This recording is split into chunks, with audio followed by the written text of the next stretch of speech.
আসসালামু আলাইকুম। আগামী 18 নভেম্বর থেকে জাতীয় বিশ্ববিদ্যালয় 2024 সালের ডিগ্রি প্রথম বর্ষের পরীক্ষা শুরু হতে যাচ্ছে। এবং প্রথম দিনের পরীক্ষাই হচ্ছে স্বাধীন বাংলাদেশের অভ্যুদয়ের ইতিহাস। জানবিটির আজকের ক্লাসে আমরা এই সাবজেক্টের একদম শেষ মুহূর্তের চূড়ান্ত শর্ট সাজেশন নিয়ে আলোচনা করব। আমরা আশা করছি এই সাজেশনের মধ্য থেকেই তোমরা 80 থেকে 90% প্লাস কমন পাবে আশা করা যায়। শিক্ষার্থী বন্ধুরা একটু মনোযোগ দাও। আমি স্ক্রল করে নিচের দিকে যাব, প্রত্যেকটা প্রশ্ন হয়তো পড়ে দেবো না, তোমরা স্ক্রিনশট দিয়ে খাতায় লিখে নিবা অথবা ভিডিও পজ করে প্রশ্নগুলো আয়ত্ত করার চেষ্টা করবা। সেই সাথে এটার পিডিএফ ফাইল কিভাবে পাবে ভিডিওর শেষ দিকে আমরা বলে দেবো।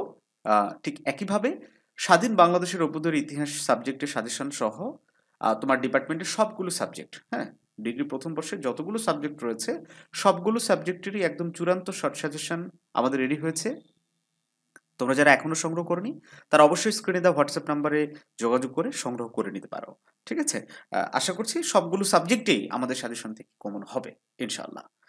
তো খ বিভাগে আমরা প্রশ্ন দিয়েছি, ক বিভাগে আমরা দেইনি কারণ ক বিভাগের প্রশ্নগুলো আমাদের মূল সাজেশনে কিন্তু রয়েছে।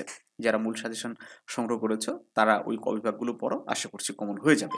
আর মূল সাজেশন নিতে গেলে অবশ্যই তোমাকে পেমেন্ট করে নিতে হবে। ঠিক আছে? পেমেন্ট ছাড়া আসলে আমরা মূল সাজেশনগুলো দিব না। এখন তোমরা বলতে পারো যে পেমেন্ট করাই কেন লাগবে? সেই সাজেশনগুলো কেউ না কেউ তো তৈরি করেছে না? সেগুলোর একটা পরিশ্রম আছে। তো যাই হোক, খ বিভাগে মোট ৮টি প্রশ্ন তোমাদের পরীক্ষার প্রশ্নপত্রে থাকবে। সেখান থেকে ৫টার অ্যান্সার করতে হবে। তো প্রথম যে প্রশ্নটা এবারের পরীক্ষার জন্য খ বিভাগের জন্য সবচেয়ে বেশি গুরুত্বপূর্ণ, আগরতলা মামলার প্রধান কারণ কি ছিল? মুক্তিযুদ্ধে নারীর অবদান মূল্যায়ন করো, খুবই গুরুত্বপূর্ণ একটা প্রশ্ন। দেন হচ্ছে বসু সৌহার্দ্য চুক্তি কি? সংস্কৃতির সমন্বয়বাদিতা বলতে কি বোঝো? বঙ্গবন্ধুর স্বদেশ প্রত্যাবর্তন সম্পর্কে লেখো। তোমরা অনেকেই মনে করো যে জুলাই আন্দোলনের পরে হয়তো বঙ্গবন্ধু সম্বন্ধে তেমন কোনো প্রশ্ন পরীক্ষায় আসবে না। এই ধারণাটা ভুল। বঙ্গবন্ধু রিলেটেড বেশ কয়েকটা প্রশ্ন গুরুত্বপূর্ণ, যেমন এই যে বঙ্গবন্ধু শেখ মুজিবুর রহমানের ৭ মার্চের ভাষণের গুরুত্ব লেখো। দেন হচ্ছে যে স্বদেশ প্রত্যাবর্তন এই বিষয়ে এটা সরাসরি বঙ্গবন্ধুর সাথে। তারপর মুজিবনগর সরকার সম্পর্কে লেখো। হ্যাঁ? আগরতলা মামলার সাথেও কিন্তু বঙ্গবন্ধু সরাসরি ১ নম্বর আসামি ছিলেন। এগুলো এক কথায় এই যে স্বাধীন বাংলাদেশের অভ্যুদয়ের ইতিহাস, বাংলাদেশের ইতিহাসটাই তো মোটামুটি বঙ্গবন্ধু নির্ভর। ঠিক আছে না?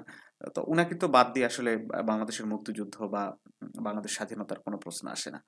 আ এজন্যই উনার বিষয় থেকে প্রশ্ন হবে। এটা স্বাভাবিক ব্যাপার। এই যে ৬ দফা আন্দোলন এটা কে প্রকাশ করেছিল? বঙ্গবন্ধুর নেতৃত্বে কিন্তু প্রকাশ হয়েছিল। ১৯৭০ সালের নির্বাচনে কে নেতৃত্ব দিছে? বঙ্গবন্ধু। সবকিছুতেই বঙ্গবন্ধু। তো যাই হোক, আ আমি স্ক্রল করে নিচের দিকে যাচ্ছি। তোমরা একটু স্ক্রিনশট দিয়ে নাও। মোটামুটি ২১টা প্রশ্ন পড়লেই কমন হয়ে যাবে ইনশাআল্লাহ। এখন আসি আমরা গ বিভাগে ৮টি প্রশ্ন থাকবে। এখানেও ৫টি প্রশ্নের উত্তর করতে ৫/৫০ মার্ক। আ এই ৫০টা মার্ক কিন্তুই তোমার ভালো রেজাল্ট করার জন্য আসলে খুব বড় একটা ফ্যাক্টর। হ্যাঁ? সো এই পার্টটাতে অনেক বেশি গুরুত্ব দিতে হবে।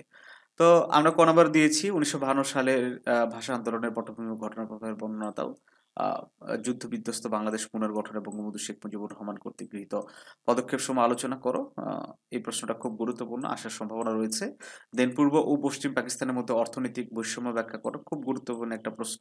ছাত্র সংগ্রাম পরিষদের ১১ দফা এটাও, হ্যাঁ? প্রথম এই প্রশ্নটা খুব গুরুত্বপূর্ণ কিন্তু। তো যাই হোক, তোমরা স্ক্রিনশট দিয়ে নাও। সবগুলো আমি পড়ে দিলাম না।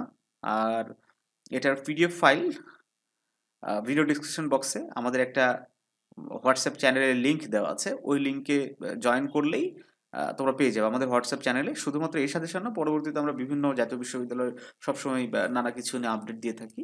সো আশা করি ওই গ্রুপটাতে চ্যানেলটাতে জয়েন হয়ে থাকলে তোমার উপকার হবে। ওকে? তো স্ক্রিনশট দিয়ে নাও। আমরা গ বিভাগ থেকে ২৩টা প্রশ্ন দিয়েছি। তোমরা অনেকেই বলতে পারো যে এত প্রশ্ন কেন? হ্যাঁ, প্রশ্ন একটু হার্ড হচ্ছে। প্রশ্নের কাঠামো একটু হয়তো নতুন আঙ্গিকে প্রশ্ন করার চেষ্টা করছে। এইজন্য আমাদের একটু বেশি পড়া উচিত। তো যাই হোক শিক্ষার্থী বন্ধুরা, এই ২১টা খ বিভাগের আর হচ্ছে গ বিভাগের ২৩টা প্রশ্ন পড়লেই কমন হয়ে যাবে। আর ক বিভাগের জন্য তোমরা আমাদের সাজেশন যদি না নিতে চাও সেক্ষেত্রে ২০১৬ থেকে দেন হচ্ছে তোমরা ২০২২ পর্যন্ত। কি বললাম? ২০১৬ থেকে ২০২২ এই কয়টা বোর্ডের ক বিভাগগুলো পড়লেই 100% কমন হয়ে যাবে ইনশাআল্লাহ। আর তোমাদের পরীক্ষার সময় হচ্ছে ৩ ঘন্টা ৩০ মিনিট। পরীক্ষা শুরু হচ্ছে ১৮ তারিখে। এই যে রুটিন অনুযায়ী তোমরা দেখতে পাচ্ছ, পরীক্ষা শুরু হবে প্রতিদিন দুপুর ১টায়। তো অবশ্যই তোমরা ভালোভাবে প্রস্তুতি নাও। আর যদি চাও যে সবগুলো সাবজেক্টের সাজেশন তোমরা সংগ্রহ করবে, তাহলে স্ক্রিনে দেওয়া হোয়াটসঅ্যাপ নাম্বারে যোগাযোগ করো।